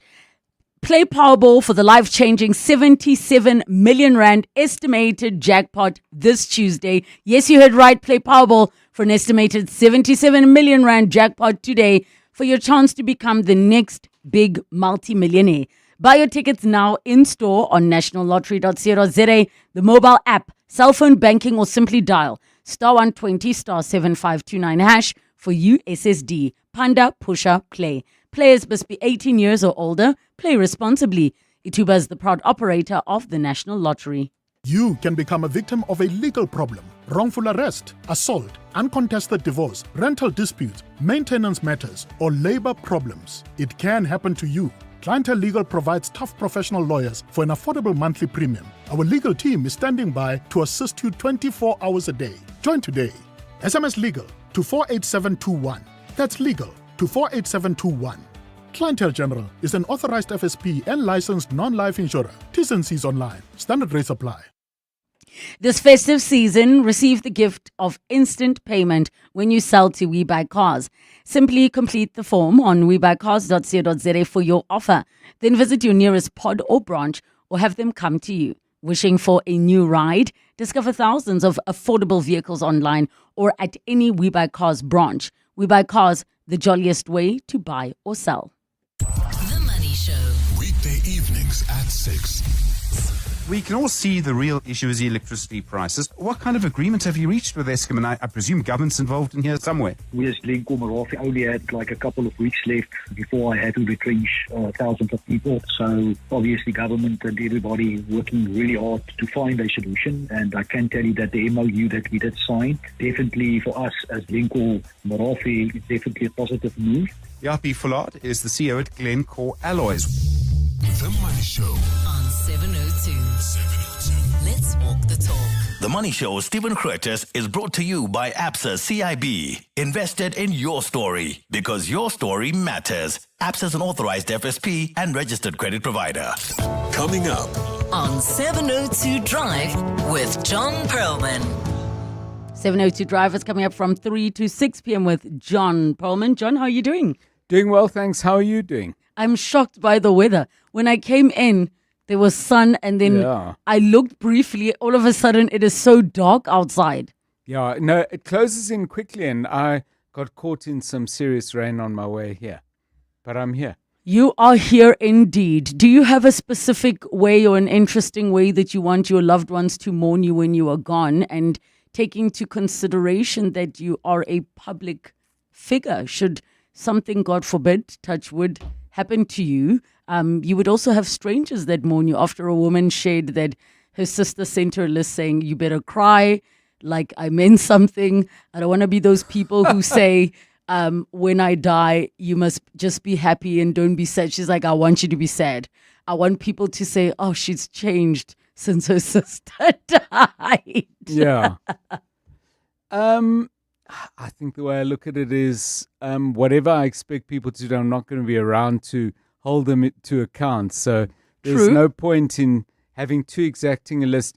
I mean, I have expressed some wishes, quite specific ones, but it's not about how people should feel or behave. Yes. It's more programmatic, like what ought to happen. Yes. You know? Do you have a list of people not allowed to attend your funeral? No. And why would I have that? There's some people who say that I see. Yes, that I I would understand definitely that. have a list, and part of the funeral money must be used to bouncers to ensure that those people don't come. Yeah. And another person said that if you are going to cry at my funeral, I expect you to cry normally, not those dramatic fainting and performing Right. cries. Yes. So not too performative. eh? Yes. Yes. Yeah. But I'm like, keep in mind, sometimes people cry at funerals not because of the deceased, because of other things they've been waiting to cry about. Yeah. And I mean, the short answer is no. I haven't got into all of that. I have some views on trying to manage too much, you know. But I mean, you know, for example, if you have lived a life where people might try and use the opportunity, and that happened to somebody very close to me, to insist on a little space among the speakers, which was really inappropriate and sat badly with me. But it was As for, in, it was if for the other loved people ones didn't to- ask them, Yes, they were yeah. saying, They I were- want to. Yes, they were not. This person was not asked to speak, and you know things like that. But I don't expect lots of people barging in wanting to make speeches. So I'll be good. What's coming up on your show today, John? Well, if I make it to 3 o'clock, Yes. which I should do, it's 22. Yeah, good afternoon, everyone. So obviously the ANC's National General Council underway. Thabiso Gobe is out there, and we'll speak to him about that. Some questions being asked about a new bill which will require a much larger number of small businesses to be licensed, or certainly creates an opportunity for government to insist on that and move into that space. We're going to take a closer look at the implications of that legislation. Still watching very closely to see if there's any progress made on around the murders of Witness D, but also that mass shooting out in Salisbury. Those stories both very much on the agenda. And then today's International Vets Day. And we've got some interesting questions that we want to explore. Not so much the vet who looks after your pet, but the vets who are involved in the effort to keep our national herd of cattle and our goats and chickens and all those people in shape, because that has economic implications. No disrespect to people who are worried about their budgies, but it's a broad economic focus that we want to put on this particular day. All right. That is 702 Drive, coming up from 3 to 6 p.m. with John Pullman. 702. The car feature. Time for the car feature on 702 afternoons. It's 19 minutes to 3 o'clock, and we will be taking your calls around the conversation about whether or not you should be driving into 2026 with a new set of wheels. I'm sure there are many people who are like, oh my gosh, this is something I would love to do. 011 883 0702 and the WhatsApp line 072 702 1702. And we are joined in this conversation by the co-founder of Naked Ernest. North Ernest, how are you doing? It's a good afternoon, and it's nice to be chatting to you again. And to you, and I'm busy thinking and fantasizing about the possibilities of new wheels in 2026. Wouldn't that be such a nice way to start the year? Well, I think the reason we're having this conversation is twofold. I think I should start by saying that the first interesting thing is that our data shows historically that people are very, very likely towards the end of December and the start of January to buy new cars. Now, there's a lot of reasons for it. There's lots of pros and cons. But I think it's very interestingly that historically, South Africans have used this time quite a lot to buy cars. And so I think we should talk about why that is. Yes. The second reason I think it's an interesting conversation is because interest rates are down a little bit. Now, I'm not a predictor of the future. I don't know exactly what interest rates will do next year, although some people do predict that they are going to go down a little bit. But of course, the fact that interest rates are a little bit lower now than they were a year ago, and the fuel price is a little bit lower, maybe a new car is more affordable than it was a year ago. If your salary went up by more than inflation, or even you got inflation, then a car is a little bit more affordable now than it was a year ago. So I think it's interesting how many South Africans are considering buying a car this time of the year. I would assume, Ernest, that one of the reasons is that some people get bonuses this time of the year, and they might now have a bit more liquidity to be putting a deposit and getting something. Maybe share if that's one of the reasons. Yes, I do think that's a very good observation. I think it's a possibility. The one piece of advice I would give people is to remember that the new year often brings uncertainty and all sorts of changes with it. So whether there's a different school uniform for the school your kid is attending or some other unpredictability, don't use all of your 12th or 13th check that you've received if you were one of the lucky few. Don't use all of it on a car deposit now, because the new year requires you to have a little bit of a buffer in the bank. But I think the interesting thing that is probably one of the benefits of buying a car now, that we're seeing that is definitely the case, is the possibility of getting a better deal now than you were at the rest of the year. And specifically if you're negotiating very effectively. Lots of dealers have a target that they have to meet, very often by the 16th of this December or the 23rd of December, and they want to sell a certain number of cars. And if you walk in there and you tell them, listen, maybe if you can cut 5 or 10,000 rand off it, or maybe you can do the licensing for free, or you can add in an extra pair of tires or something like that, I think you can get a better deal now, and it shows in the fact that people are insuring their cars or buying their cars at a slightly lower value this time of the year compared to what the car is actually worth. Ooh. And I mean, can we just touch a little bit on the part about you've mentioned the little carrots that will be thrown in for people to be keen on, driving a car. I distinctly remember that my previous car was on discount by 20K, and that was the deciding factor. And I'm those people who drives cars until they die. And that was the thing that made me say, okay, cool, I will take it because of this. How big of a factor do you think it plays on decision makers when people say minus 5,000, minus 20,000, because some cars are so expensive that figure almost feels insignificant?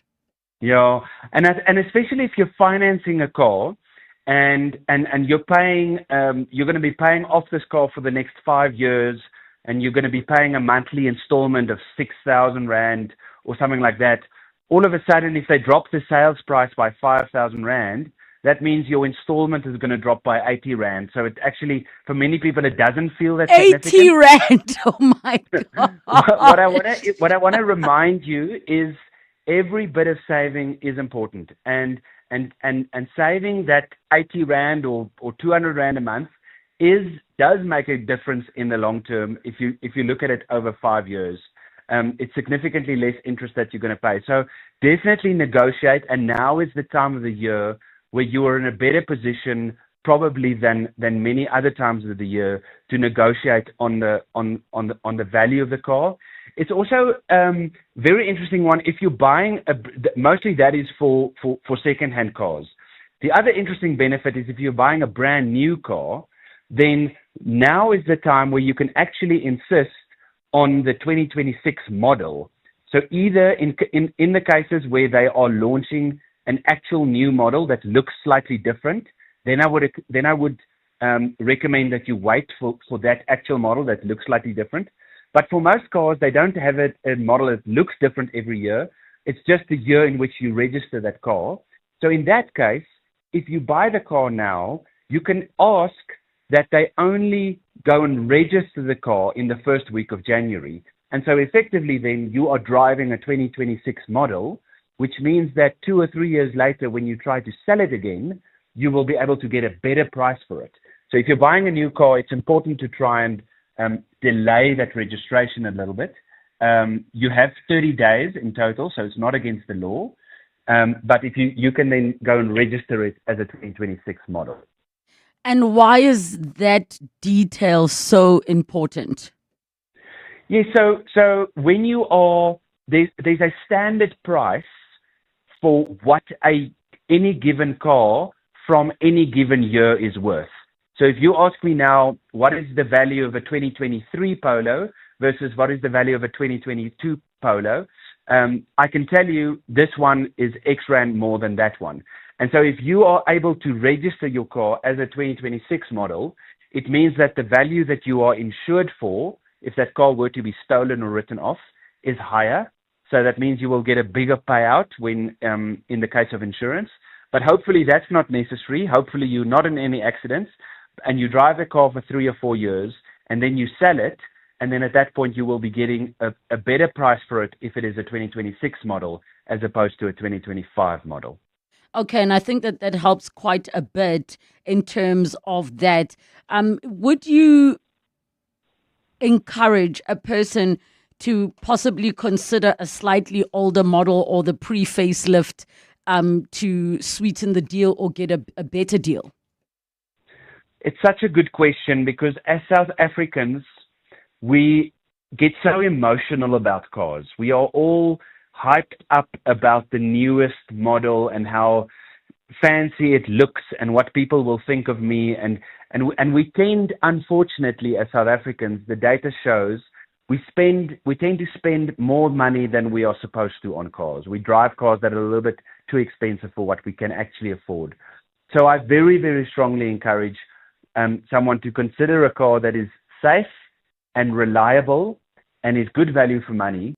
But buying a car that is 2 or 3 or 4 years old really, really gives, in most cases, significantly better value than buying a car that is brand new or only a year old. So it is definitely the case. There was a little bit time after COVID where many second-hand price cars were sort of inflated a lot, and it was hard to get good deals. We're definitely in a time now where if you do your research well and if you shop around for a good deal, buying a 3 or 4 or 5 year old car can give you lots of good value for money, and I would recommend people go for that. Of course, the one thing that comes with that, the one warning, is go through the effort of getting an independent reviewer. So somebody go to a DECRA or an AA or one of your local mechanics. Go through the effort of taking the car there, get an independent assessment.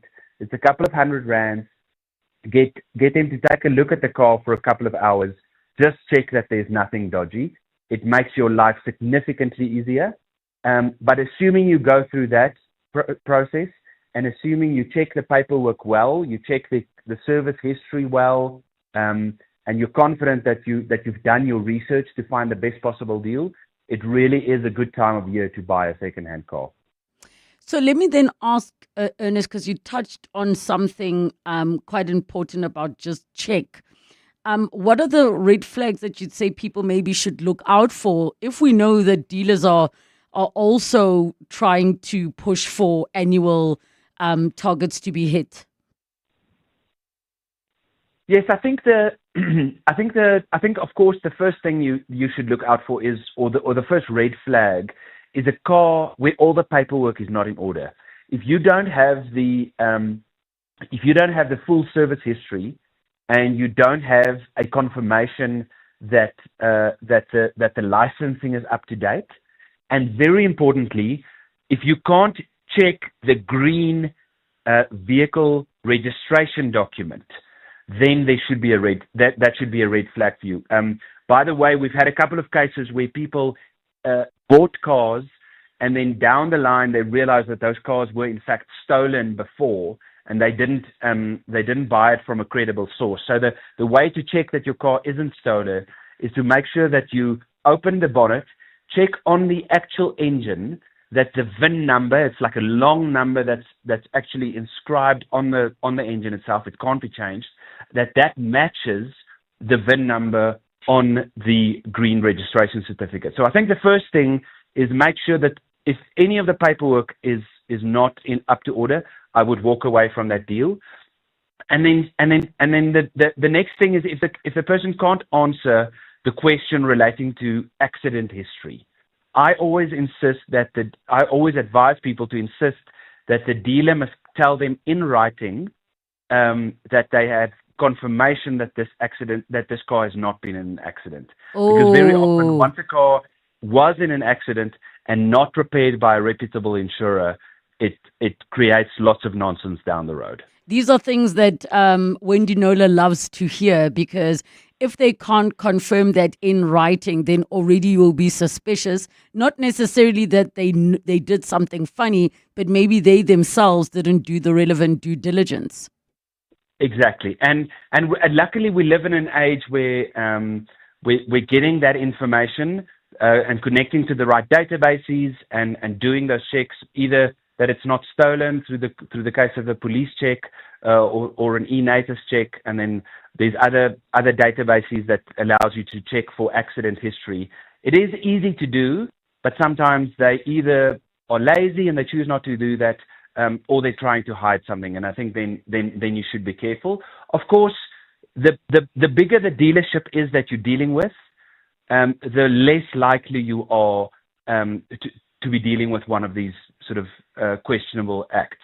So I think there is definitely value. In some cases, buying from a private individual is a good idea because you can get a good deal. But there is the flip side of the argument that buying from a big reputable dealer means that you have a greater degree of confidence that these checks have been done in a sound manner. All right, we've got a caller on the line. Is it you from Inedel, Johannes Ahmad? Apologies, the spelling was not matching something that I was familiar with, so wanted to triple check. Great to meet you. Go ahead.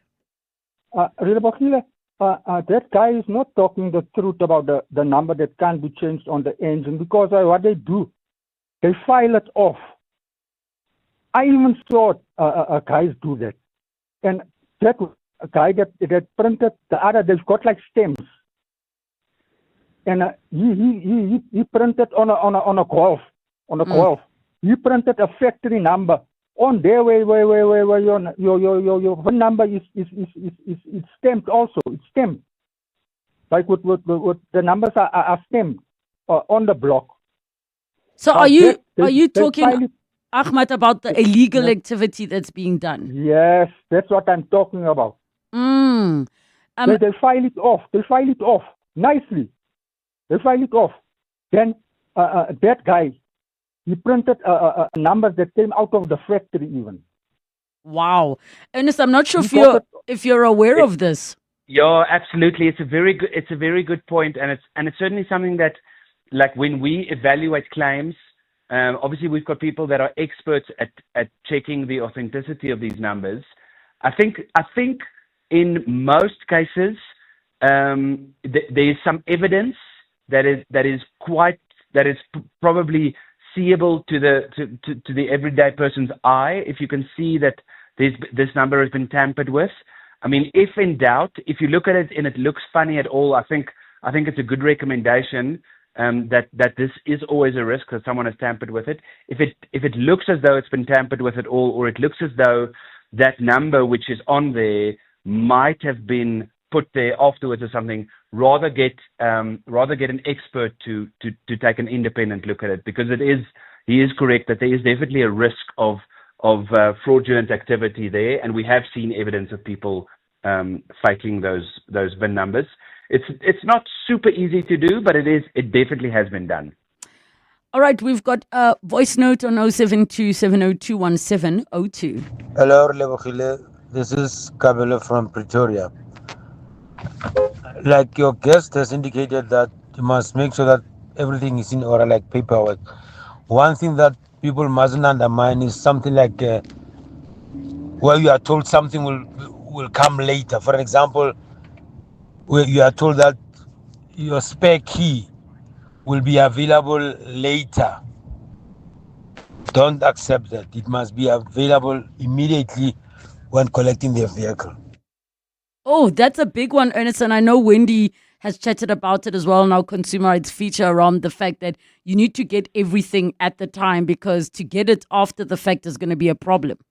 Yeah, absolutely. And especially once you've made payment, and certainly if you've made payment in full, then you can't expect that person to be to work with you at all or to be helpful after all. So I definitely wouldn't make full payment.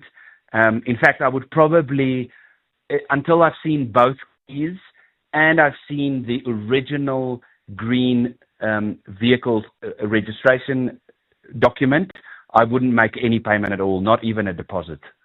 And I think that is some solid advice there. As strict as it sounds, it is going to be such a massive problem after the fact. Ernest North, co-founder of Naked, thank you so much for chatting to us about whether or not you should be getting a new set of wheels and drive into 2026 with them. And of course, as he said, do your research, ask for the paperwork, and it can take so much off of the price of a car if you're willing to go secondhand.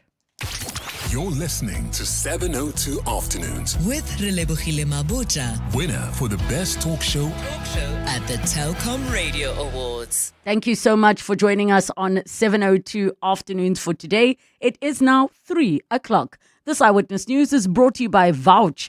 Hassle-free insurance is possible with your Vouch advisor.